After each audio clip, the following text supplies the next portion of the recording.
County Sheriff's Department is looking for two armed suspects who attempted to rob a Redwood City food truck on Sunday. Yeah, this happened at a taco truck near Spring Street and Warrington Avenue. KRON 4's Taylor Bisacki talked to victims, and she joins us live with the latest from the Sheriff's Office. Taylor?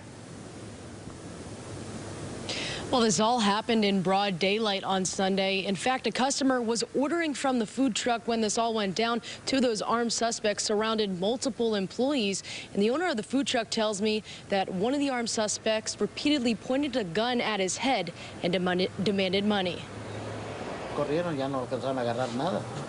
Yeah, so basically it was traumatizing, for everybody, the girls too, because they were down on the ground, helplessly, and then he told them, he's like, just give him whatever you guys have in the cash register. Jorge Peralta was sitting right here in his food truck, Tacos El Grullo, when a suspect suddenly came up to the door and pointed a gun at his head. He says a second armed suspect held up two of his employees on the other side of his Redwood City food truck on Sunday.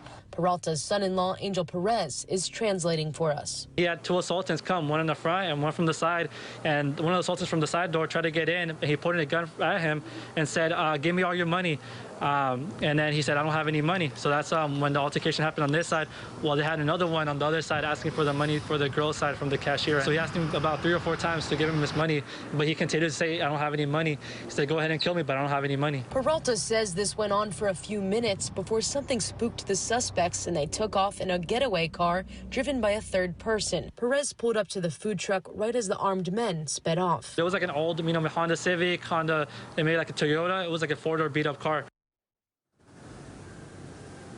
Now, Peralta says that the suspects took off before they were able to steal any of that money, and thankfully no one was injured during this incident. If you have any information, you're asked to contact the Sheriff's Office. For now, we're live in Redwood City. Taylor Bisacki, KRON 4 News.